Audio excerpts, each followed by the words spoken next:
नमस्कार दोस्तों, मैं राकेश सिंधलिया। सभी दोस्त कहते हैं कि हम अभ्यास कैसे करें जो पढ़ रहे हैं। तो मेरा यह मानना है कि आप बोर्ड पे या फिर कॉपी पेन हो, जो भी टॉपिक आपने पढ़ा है उसको रिवाइज किस तरीके से करें ताकि दिमाग में एक मोटा मोटा स्वरूप है वो बनता जाए। तो सबसे पहले हम बात कर लेते हैं कि भारत को राजस्थान को भौतिक आधार पर बांटा गया है ना। 4 भागों के आधार पर बांटा गया है। मरुस्थल, अरावली, पूर्वी मैदान और हाड़ौती क्षेत्र, है ना। तो सबसे पहले मरुस्थल और अरावली को हम जान लेते हैं कि इनको किस तरीके से हम याद करने की कोशिश करें। तो सबसे पहले तो ये हमें जानना चाहिए कि जो मरुस्थल है वो कितने भूभाग पर है और अरावली है वो कितने भूभाग पर है। तो अगर मरुस्थल की बात करेंगे तो 61.11% क्षेत्रफल पर है और अरावली की बात करेंगे तो ये 9.1% क्षेत्रफल के आधार पर और जनसंख्या यहाँ पर 10.1 के आसपास है। ठीक है ना, 10.1 के आसपास है। ये थोड़ी बहुत ऊपर नीचे हो सकती है, उसको थोड़ा सा आप आराम से देख लीजिएगा। और यहाँ पर अगर हम बात करें जनसंख्या तो यहाँ पर 41.1% है, यहाँ पर जनसंख्या है। तो ये जो तमाम चीजें हैं ये हो गई है।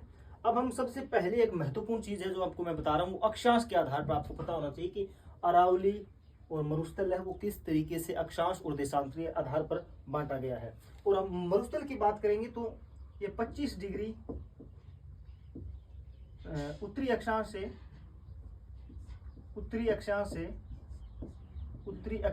आप देख लीजिएगा से 29 डिग्री उत्तरी अक्षांश पर है।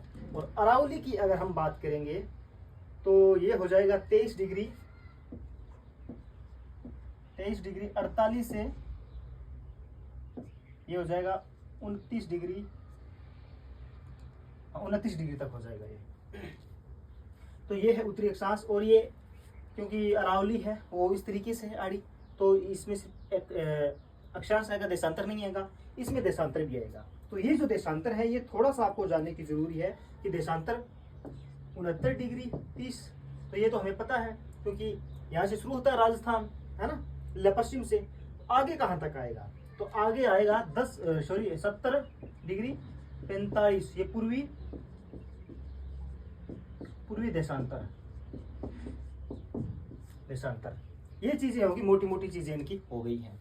अब हम अगर इनको मोटे तौर पर बांटना चाहें तो हम पहले मरुस्थल की बात कर लेते हैं। ये अब मरुस्थल आप देखिएगा तो मरुस्थल कितने क्षेत्रफल में फैला है तो 1,75,000 में फैला है। हम इनको 2 भागों में बांटा है, आपको पता है 2 भाग कौन कौन से हैं, शुष्क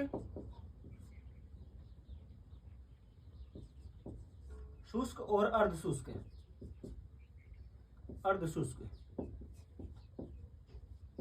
इसको हम कहते हैं राठी क्षेत्र, ये भी आप याद रखिएगा। कौन सा क्षेत्र, राठी क्षेत्र, क्योंकि यहाँ पर राठी गाय रहती है। और ये बागड़ क्षेत्र। शुष्क है वो 1,00,000 वर्ग किलोमीटर में है और ये हो गया 75,000। इसको मैंने बांट लिया, बहुत ही आसानी से बांटा है, कोई भी दिक्कत वाली बात नहीं है। और शुष्क को भी हमने कितने भागों में बांटा है, 2 भागों में। कौन कौन से हैं, बालुका, स्तूप, मुक्त और युक्त कर लीजिए आप सीधे, तो शॉर्ट में लिख रहा हूं।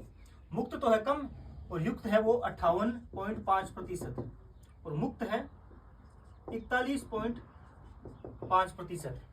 ये हो गया। अब इतना आसानी से आप इनको बांट सकते हैं। और अब ये है अर्धशुष्क, इसको हमने 4 भागों में बांटा है, ठीक है ना। अब सबसे पहले ऊपर से राजस्थान में कौन सा है, घग्गर बेसिन। फिर कौन सा होगा, शेखावटी बेसिन। थोड़ा सा नीचे हो रही है, कौन आएगा, नागौर की उच्च भूमि। फिर नीचे कौन सी नदी रह जाती है, लूनी। ये बेसिन हो गया। अब हम अरावली की बात कर लेते हैं। अरावली को भी बहुत ही आराम से आसानी से आप याद, अरावली का निर्माण किस काल में हुआ है, ये भी आपको याद होना चाहिए। इसका निर्माण हुआ है प्री कैम्ब्रियन काल में। कौन से में, प्री कैम्ब्रियन